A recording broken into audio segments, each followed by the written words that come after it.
votre belle prestation aujourd'hui. Dans quelle aptitude avez-vous abordé cette rencontre? Euh, oui, donc non, je savais en avance que le match allait être très difficile parce que ouais, Pierre-Hugues, j'avais jamais gagné dans le passé contre lui, notamment ici il y a quelques années. C'était, je pense, 7-6, 7-6, très serré. Mais non, déjà depuis quelques semaines, je me sens très très bien sur le terrain avec la victoire en Coupe Davis, puis la victoire en double à Bill la semaine passée. Puis ma victoire contre Joao Souza il y a 2 jours, je me sentais déjà très bien sur le terrain. Mais ouais, je m'attendais à un match très difficile de nouveau et ouais, j'ai tout donné et finalement à la fin j'étais quand même le meilleur joueur aujourd'hui. Pierre-Hugues a la réputation d'être un gros serveur. Vous avez su saisir les deux opportunités que vous avez pu avoir sur cette fin de deuxième set et sur la fin du troisième. C'était préparé. Mhm. Ouais, comme vous dites, hein, il est connu pour ça, de bien servir, de faire des services volés. On sait tous qu'il est un super bon joueur de double, donc au filet, il est vraiment, vraiment bien. Ouais, pour moi, la différence aujourd'hui, c'était ouais, que je faisais beaucoup de retours quand même. Je donnais beaucoup de pression sur son deuxième service. Donc, mon retour de deuxième service était vraiment bien aujourd'hui. Et je pense que ça lui mettait un peu de pression à la fin de chaque set pour ouais, qu'il servait quand même rien moins bien. Et je pouvais profiter de ça. Pierre-Hugues nous a révélé qu'il avait abordé le tournoi dans l'inconnu après avoir eu un problème de santé il y a quelques jours. L'avez-vous senti diminuer sur ce match? Moi, j'ai rien vu en tout cas. C'est- ouais, c'était bien possible qu'il était peut-être rien moins fit aujourd'hui, mais ouais, en tout cas, moi j'ai rien vu sur le terrain. Avec le niveau que vous avez affiché sur ces deux premiers matchs, peut-il vous laisser espérer une première victoire ici? Et ce serait une deuxième victoire en France cette année après Cherbourg. Vous sentez-vous capable de le faire? Oui, tout à fait. Je pense le niveau est là, le physique aussi. Donc, je peux encore tenir 3 matchs. Même en 3-7, je me sens bien. Non, oui, après Cherbourg, au début de cette année, je pense que j'ai plus beaucoup joué parce que j'ai eu un petit break avec la naissance de mon fils. Et puis après, ouais, la priorité c'était quand même autre part que tennis.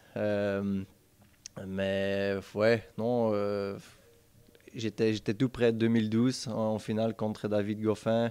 Encore un quart de finale il y a 3-4 ans contre Pierre-Hugues notamment. Mais ouais, non, chaque match, ça va être serré. Je pense que le tableau ici cette année, c'est hyper fort. Je pense le plus fort que, allez, en tout cas, moi, j'ai connu. Donc, ouais, on verra match par match, mais en tout cas, tout est possible. Ruben, il y a un peu moins de 2 semaines, vous étiez avec l'équipe belge pour tenter de qualifier votre nation aux éliminatoires de 2022. Chose réussie. Ouais. C'est un gros objectif pour vous de disputer ces éliminatoires de Coupe Davis? Oui, non, je pense la Belgique, on a ouais, une belle histoire avec la Coupe Davis. 2 fois finale, jamais remporté la Coupe. Euh, mais non, non c'était vraiment chaud. Hein. On a été mené 2-0 après la première journée. Puis, ouais, on a fait quand même un grand exploit ouais, de jouer à Paraguay, sur terre battue, des conditions pas faciles du tout. Il faisait hyper chaud, une humidité à 100%. Ouais, 2 matchs de 4 simples. Un des deux crampait. C'était vraiment des conditions dures. Donc, ouais, ça fait vraiment plaisir de partir avec une victoire de Paraguay. Et en parlant d'objectifs, quels sont les vôtres pour la fin de la saison? Moi, je vais encore faire donc Mouilleron le captif après. Et puis, je pense encore 2 challengers et après fin saison. Donc, pour moi, l'objectif, c'était d'être sûr de qualif d'Open d'Australie. Maintenant, avec ce quart de finale, je pense déjà c'est sûr. Donc, je peux faire les 3 autres tournois à l'aise, sans trop de stress. Après, ouais, mes objectifs, c'est profiter à fond de ma situation famille.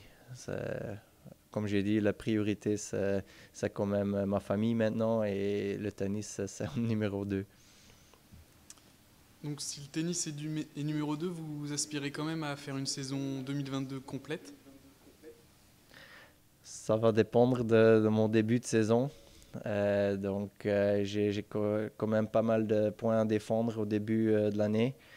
Si jamais je ne réussis pas, je me donne quand même encore la chance pour revenir dans le 200, je dois dire. L'objectif reste de continuer à faire le qualif de Grand Chelem. Mais si je ne réussis pas, ouais, ça peut être ma dernière année. Ouais. Et parlez-nous de votre préparation avec votre nouveau statut de père de famille depuis mars. Qu'avez-vous changé dans votre manière d'aborder, que ce soit vos entraînements ou vos tournois? Au niveau de tournoi, je dois dire qu'une défaite, c'est plus si grave. Je profite beaucoup plus le temps off, je dois dire. Je m'entraîne encore toujours tous les jours, ça continue, mais ouais, le temps où je ne suis pas sur le terrain, où je ne fais pas de physique, ouais, je profite beaucoup plus qu'avant. Je vous remercie pour votre temps et je vous souhaite une bonne fin de tournoi et une bonne continuation et plein de bonnes. Merci beaucoup, merci. Bonne journée. Merci Ruben. Avec plaisir. Merci. À demain. À demain. Repose-toi bien.